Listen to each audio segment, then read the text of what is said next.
ಚಿನ್ನಸ್ವಾಮಿ ಸ್ಟೇಡಿಯಂನಲ್ಲಿ ಕಾಲ್ ತುಳಿತಕ್ಕೆ ಅನೇಕರು ಬಲಿಯಾಗಿದ್ದರು. ಇದಾದ ಬಳಿಕ ಚಿನ್ನಸ್ವಾಮಿ ಸ್ಟೇಡಿಯಂನಲ್ಲಿ ಕ್ರಿಕೆಟ್ ಪಂದ್ಯ ಆಡಿಸೋ ವಿಚಾರಕ್ಕೆ ಸಂಬಂಧಪಟ್ಟಂತೆ ನನ್ನ ನೇತೃತ್ವದಲ್ಲಿ ಎಲ್ಲ ವಿಚಾರಗಳನ್ನು ನಾವು ಚರ್ಚೆ ಮಾಡಿದ್ದೀವಿ ಅಂತ ಗೃಹ ಸಚಿವ ಡಾಕ್ಟರ್ ಜಿ ಪರಮೇಶ್ವರ್ ಅವರು ಮಾತನಾಡಿದ್ದಾರೆ. ಈ ವಿಚಾರಕ್ಕೆ ಸಂಬಂಧಪಟ್ಟಂತೆ ಸಭೆ ಹಮ್ಮಿಕೊಂಡಿದ್ವಿ. ನನ್ನ ನೇತೃತ್ವದಲ್ಲಿ ಎಲ್ಲ ವಿಚಾರಗಳನ್ನು ಚರ್ಚೆ ಮಾಡಿದ್ದೀವಿ. ಮುಂದಿನ ತೀರ್ಮಾನವನ್ನು ಕ್ಯಾಬಿನೆಟ್ನಲ್ಲಿ ಮಾಡ್ತೇವೆ.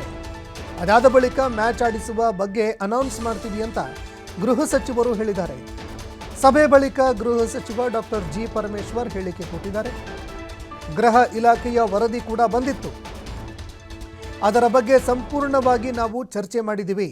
ಅವಕಾಶ ಕೊಡಬೇಕಾ ಬೇಡವಾ ಈ ವಿಚಾರದ ಬಗ್ಗೆ ಸಂಪೂರ್ಣವಾಗಿ ಚರ್ಚೆಯಾಗಿದೆ ಅಂತ ಗೃಹ ಸಚಿವ ಡಾಕ್ಟರ್ ಜಿ ಪರಮೇಶ್ವರ್ ಮಾತನಾಡಿದ್ದಾರೆ. ಏನು ಕೆಲಸ ಕಾರ್ಯಗಳನ್ನ ಮಾಡಬೇಕಾಗಿತ್ತು ಅದಕ್ಕೆ ಪ್ರಾರಂಭ ಮಾಡಿದ್ದಾರೆ. ಕೆಲವು ಶಾರ್ಟ್ ಟರ್ಮ್ ಸಜೆಷನ್ಸ್ ಏನಿತ್ತು, ಎಲ್ಲಿ ಇನ್ಫ್ರಾಸ್ಟ್ರಕ್ಚರು ಅಥವಾ ಬೇರೆ ಬೇರೆ ಸಮಯ ತಗೊಳ್ತಕ್ಕಂಥ ರೆಕಮೆಂಡೇಷನ್ಸು ಅವನ್ನೆಲ್ಲ ಮಾಡ್ಕೊಂಡಿದ್ದಾರೆ. ಈಗ IPL ಪ್ರಾರಂಭ ಆಗ್ತಾ ಇದೆ. RCB ಅವರು IPLನ್ನು ಕಳೆದ ಬಾರಿ ಗೆದ್ದಿದ್ರು. ಎಲ್ಲಿ ಯಾರು ಗೆದ್ದಿದ್ದಾರೆ, ಯಾವ ಟೀಮು IPL ಗೆದ್ದಿರ್ತದೆ ಅಲ್ಲೇ ಪ್ರಾರಂಭ ಮಾಡಬೇಕು ಅನ್ನೋದೊಂದು ಅವ್ರದ್ದೊಂದು ನಿಯಮ ಮಾಡಿಕೊಂಡಿದ್ದಾರೆ. ಆ ಪ್ರಕಾರ ಬೆಂಗಳೂರಿನಲ್ಲೇ ಪ್ರಾರಂಭ ಮಾಡಬೇಕಾಗ್ತದೆ. ಅದಕ್ಕೆ ಅವರು ಮನವಿಯನ್ನು ಕೊಟ್ಟಿದ್ದರು. ನಾವು ಬೆಂಗಳೂರಿನಲ್ಲೇ ಪ್ರಾರಂಭ ಮಾಡಬೇಕಾಗ್ತದೆ, ನಮಗೆ ಪರ್ಮಿಷನ್ ಕೊಡಿ ಅಂತೇಳಿ.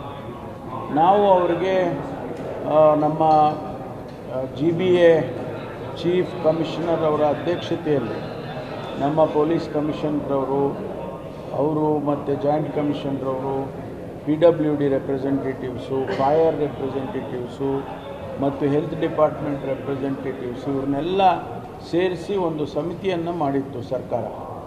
ಅದರ ವರದಿ ಕೂಡ ನಮಗೆ ಇವತ್ತು ಬಂದಿದೆ. ಅದರ ಸಾಧಕ ಬಾಧಕಗಳನ್ನು ಇವತ್ತು ನಾವು ಚರ್ಚೆ ಮಾಡಿದ್ದೇವೆ. ಕ್ಯಾಬಿನೆಟ್ನಲ್ಲಿ ನನಗೆ ಅಂದರೆ ಗೃಹ ಸಚಿವನಿಗೆ ಜವಾಬ್ದಾರಿಯನ್ನು ಕೊಟ್ಟಿದ್ದರು. ಈ ಒಂದು ವಿಚಾರದಲ್ಲಿ ನೀವು ಅವರ ಜೊತೆ ಚರ್ಚೆ ಮಾಡಿ ಅಂತಿಮವಾಗಿ ಕ್ಯಾಬಿನೆಟ್ಗೆ ತಿಳಿಸಬೇಕು ಅಂತೇಳಿ ಇವತ್ತು ನಾವು ಮಾಡಿರ್ತಕ್ಕಂಥ ಈ ಸಭೆಯಲ್ಲಿ ಏನು ಚರ್ಚೆ ನಡೆದಿದೆ ಅದನ್ನು ಸಂಜೆ 6 ಗಂಟೆಗೆ ಏನು ಕ್ಯಾಬಿನೆಟ್ ಇದೆ ನಾನು ಅವರಿಗೆ ಬ್ರೀಫ್ ಮಾಡ್ತೇನೆ. ಕ್ಯಾಬಿನೆಟ್ ಏನು ತೀರ್ಮಾನ ತಗೊಳುತ್ತೆ, ನಾವು ಅಲೋ ಮಾಡಬೇಕಾ ಮಾಡಬಾರ್ದಾ ಅಥವಾ ಮಾಡೋದಿದ್ದರೆ ಏನು ಯಾವ ರೀತಿ ಮಾಡಬೇಕು ಇದನ್ನೆಲ್ಲವನ್ನು ಕೂಡ ಕ್ಯಾಬಿನೆಟ್ಟು ತೀರ್ಮಾನ ಮಾಡುತ್ತೆ.